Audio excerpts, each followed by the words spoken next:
The first reading for today is from the book of Daniel. King Nebuchadnezzar asks 3 men named Meshach, Shadrach, and Abednego to worship the false idol that he has created out of gold. He tells them that he will throw them into a white-hot furnace if they refuse to worship the statue, and only their God will be able to save them then.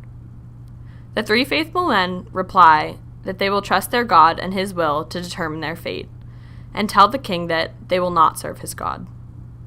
King Nebuchadnezzar orders the furnace to be heated to 7 times the normal temperature, has his guards tie up the faithful men, and then throws them into the furnace, just as promised.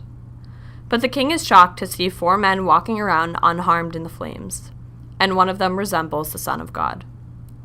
Nebuchadnezzar has a change of heart and begins to praise the men for their faith, and also praises the God that saved them. We all have false gods that we worship. They are most likely not golden statues, but there are many other things in our lives that can become false idols if we let them.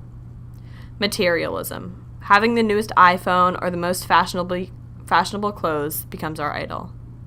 Sports or clubs that get in the way of going to church on Sunday can also be idols.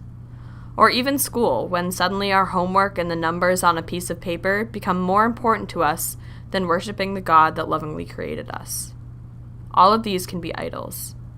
And for most of us, they are idols.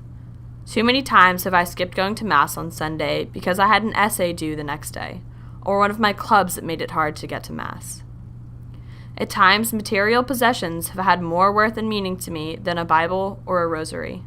We all need to stop the downward spiral that false idols can create, which distracts us from the truly important thing, the love which God has for us. If we do stop worshiping false idols, our hard work will not be in vain. God promises to rescue us from the furnace of anything that is opposing us if we can trust him. During Lent, we typically give up foods that we think we can't live without, or Netflix, or something that's going to be a challenge. But Lent is also a time to create new habits that reflect our love for God.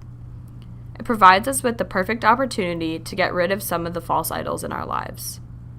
I challenge you to make a commitment like this. It could be a commitment to daily prayer for only 5 minutes in place of checking social media, or it could be making sure that you get to Mass on Sundays. It doesn't matter what it is, as long as you try to live your faith, God will be by your side.